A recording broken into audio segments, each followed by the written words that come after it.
I can't believe you said it. Yes, I said it. Vocal technique does not matter. So I know what you're thinking in clicking on this video. You thought that I was just gonna totally debunk vocal technique and say that nobody needs voice training ever. That's not true. However, what I do mean is that vocal technique is not one of the make or breaks anymore in terms of pop music industry success. So with the humblest of hearts, I want to tell you 5 reasons why vocal technique doesn't matter. So let's get into it. Reason number 1, autotune and pitch correction. We live in a world where people do not necessarily work on their pitch, and even in some cases in a live setting, because people are adjusting notes for them. Programs like Autotune, like Melodyne, different plugins that people use in order to alter singers' voices. So if I sang a really bad note, it's technically okay because the Autotune can fix it. If someone looks the part and they don't necessarily sound the part, they'll make sure that they bring in some pitch correction or some other type of alteration to make sure that they're able to sound the part as well. Not cool. Reason number 2 also has to do with technology, and that is sound amplification. Microphones are the main way that we hear music now, whether it be through a recording or when you are hearing somebody live, you are hearing them sing through a mic. In times past, singers had to be built in order to be able to project over an orchestra without any sound amplification at all. You have to have proper technique, not just to project loud, but to project with a healthy technique that can sustain you while you're projecting over an orchestra. Sound amplification has changed the amount of people that have access to a stage to be able to literally be heard on a stage. And because of that, different vocal techniques get swapped and swung around in order to be able to be heard on a stage. And because of that, technique has taken a farther and farther back seat, and looks and charisma have taken more and more of a front seat. Is that a good thing? You tell me. Reason number 3, and this is also technology related. We can say that we can blame technology for all this, but audio is no longer good enough. Audio is married to visuals. Look at you right now. You're watching me on YouTube, or you're watching me on some type of social media platform. When you're watching me on YouTube, I have sound that is married to my visual. Now, if you think of music, music used to be you would buy an album and you would listen to the album, and that's how you got your first impression of it.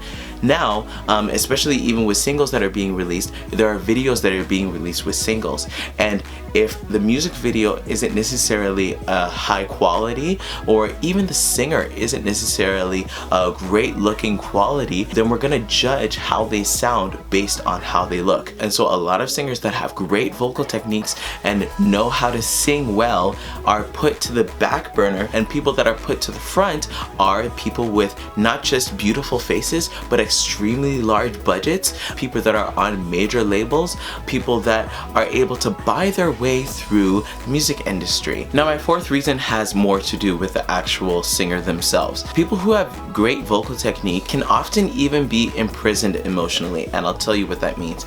We know that people that sing are able to evoke emotions. They're able to make you cry because they have a beautiful sound, or they're able to make you cry because they're singing with such authenticity. Authenticity and emotionalism is often linked to vocal distortion, which I actually did a video on. I'll put a link to that in the top right corner. But you have singers that growl and have rasp, and they force their voices through in order to convey a certain emotion. And because of our miking systems, the resonance that is lost from those sounds isn't, you can't really tell that they're losing resonance and that their voice is actually a little bit diminished because you're hearing it on a microphone. And so grit and anger communicated through a growl is much more valuable to someone who wants to be emotionally catered to than a pure and unflawed vocal technique. Especially with the African American influence from pop music, you get from the gospel soulish sound, you get this very, very gritty sound. And so the Western European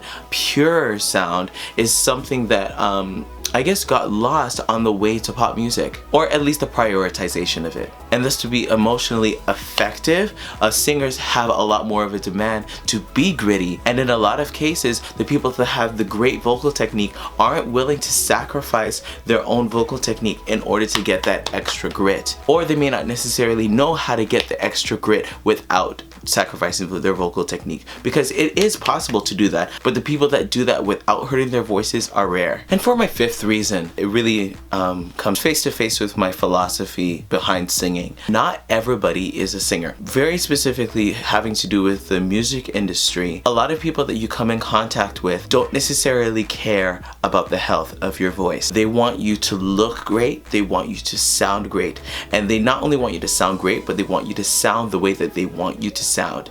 And they don't necessarily care about how they get that result. They will go through hell and high water to force your voice through. And so you have stylists, producers, especially producers. I should probably do a separate video about them.